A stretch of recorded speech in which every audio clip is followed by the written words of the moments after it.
पंडापड़ा शालबेड़ा पत्थर कुआरी ब्लास्टिंग जो घर कांथ फाटुची।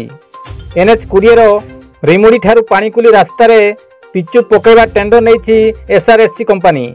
एथिपाई घटगां तहसिल पंडापड़ा थाना पंडापड़ा पंचायत शालबेड़ा और धरापड़ा पहाड़ में कला मुगुनी पत्थर ब्लास्टिंग करी ढेंकुर निकटस्थ सान मसिया पिचु प्लांट को आनी पिचुरे मिसाई रास्तार पकाउछि।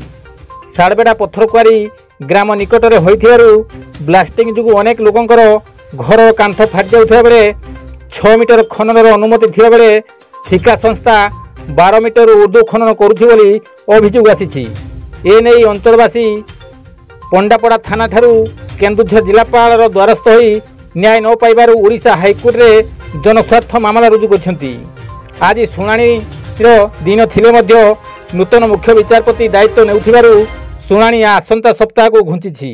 तेबे एही घटना रे जने युवक को पुलिस राति अधरे उठाई नहीं से गाँ लड़िए बोली प्रकाश कर।